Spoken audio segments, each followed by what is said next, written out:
नमस्कार दोस्तों, मैं अभय तिवारी। हम आपका महामना कोचिंग संस्थान में स्वागत करते हैं।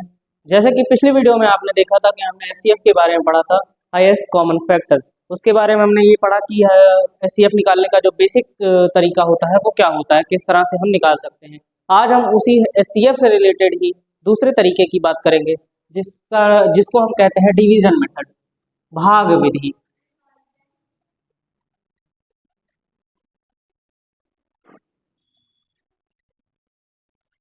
आज हम इस मेथड के बारे में पढ़ेंगे।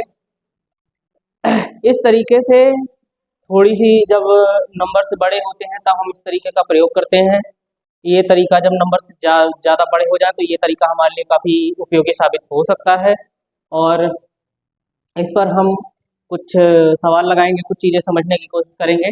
पहले हम इसमें एक एग्जांपल लगा के देखते हैं, फिर हम आगे इस पर बढ़ेंगे। तो इसका बेसिक एग्जांपल होगा, हम पहले कुछ नंबर्स लेंगे और उसके बाद हम इन्हें समझेंगे कि कैसे इस विधि का हम प्रयोग करेंगे। इन नंबर्स में सबसे पहले हम सबसे छोटी संख्या को लेंगे और जो उससे बड़ी संख्या होगी उसमें उससे भाग देंगे। जैसे यहाँ पर सबसे छोटी संख्या है 24 और हम 24 से बड़ी संख्या जो है वो है 48 और 48 को हम डिवाइड करेंगे 24 से। अब यहाँ पर हो सकता है कि नंबर्स और जब बड़े होंगे तो थोड़ा सा हमको टेबल और सारी चीज़ों में थोड़ी सी परेशानी, कैलकुलेशन में थोड़ी सी परेशानी होगी।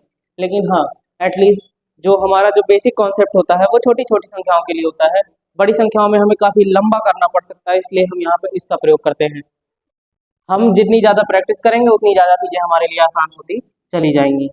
जैसा कि आप देख सकते हैं कि 48 जो है 48 जो है वो 24 से पूरी तरीके से विभाजित हो गया है। अब यहाँ पर जो बची हुई संख्या होगी हम उसे लेंगे 96 और उसके बाद 24 से हम इसे डिवाइड कर देंगे।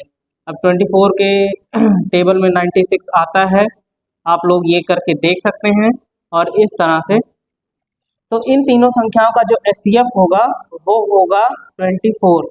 अब हम इस तरीके को समझेंगे कि ये कार्य कैसे करता है और किस तरह से हम इसे लगा सकते हैं। तो सबसे पहले हमें 2, 3, 4 या और अधिक संख्याएं होंगी हमारे पास, उसमें से हमें सबसे छोटी संख्या जो होगी उसको लेना होगा और जो उससे बड़ी, एक तरह से कह सकते हैं तो हम आरोही क्रम में चलेंगे कि पहले सबसे छोटी संख्या हम लेंगे और उससे बड़ी जो संख्या होगी उससे हम उसमें भाग करेंगे। तो उसके बाद अगर वह पूर्णता विभाजित हो जाती है तो ठीक है, नहीं होती तो उसका भी अलग तरीका है, वो भी हम इसी वीडियो में इसी क्लास में पढ़ेंगे। लेकिन पहले हम इस जो छोटे थोड़े सरल सवाल हैं हम उस तरह से उसमें कार्य करके देखेंगे और इस तरह से ये कार्य होगा। फिर अगर ये जब ये पूर्णता विभाजित हो जाएंगी तो इसका मतलब ये होगा कि हम अगली संख्या में भी इसी संख्या से भाग देंगे। इस तरह से हम तब तक करते जाएंगे जब तक कि सारी संख्याएं पूर्णता विभाजित ना हो जाए और सारी संख्याएं जिस भी नंबर से पूर्णता विभाजित होंगी वही हमारा एचसीएफ होगा। तो दोस्तों, ये था पहला एग्जाम्पल हमारा जो कि काफ़ी आसान था और इस तरह के एग्जाम्पल हमें छोटी कक्षाओं में मिलते हैं। अब हम आएंगे थोड़े से अपना लेवल थोड़ा सा हम अप करेंगे और हम देखेंगे कि अगर हमारी संख्या पूर्णता विभाजित नहीं हो रही है एक बार में तो हम किस तरह से उस पर कार्य करेंगे। जैसे कि हमारी पहली संख्या होगी, इस चीज से रिलेटेड हमारी पहली संख्या होगी 48, 56 एंड 104। अब हम यहाँ पे देखते हैं कि सबसे छोटी संख्या कौन सी है 48 और उससे बड़ी जो संख्या है वो है 56। अब हम 56 को डिवाइड करेंगे 48 से। अब 48 एक बार जाएगा, इससे ज़्यादा जा नहीं सकता है, इसलिए हम यहाँ इसे इस तरह से लिख देंगे। अब यहाँ पर आप ध्यान देंगे कि जो भी हमारा शेषफल आएगा, रिमाइंडर आएगा, उससे हम उस संख्या में भाग देंगे जिससे हमने शुरुआत में भाग दिया था।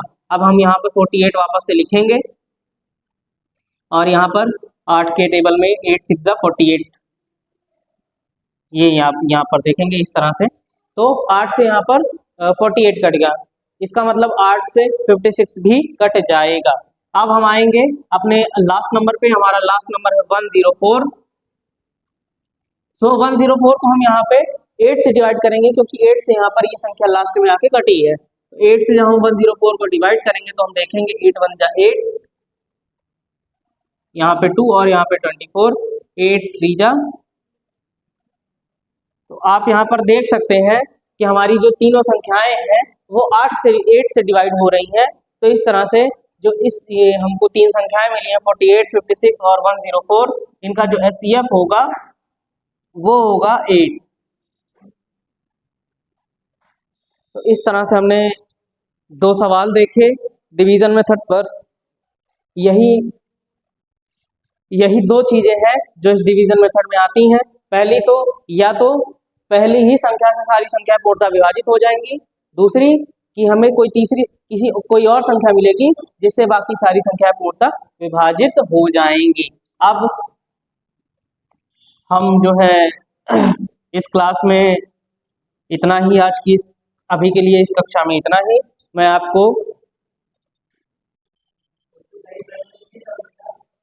आपको इसमें एक प्रैक्टिस के लिए एक क्वेश्चन मैं आपको देता जा रहा हूँ, आप लोग ये करके लाएंगे। और अगर आपको कोई डाउट होता है तो आप कमेंट में अपना डाउट पूछ सकते हैं।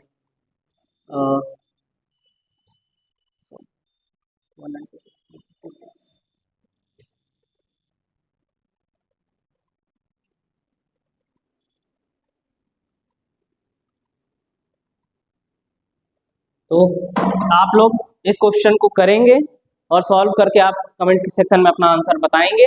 बाकी आपकी आज की वीडियो आपको कैसी लगी है आप कमेंट में बताएंगे।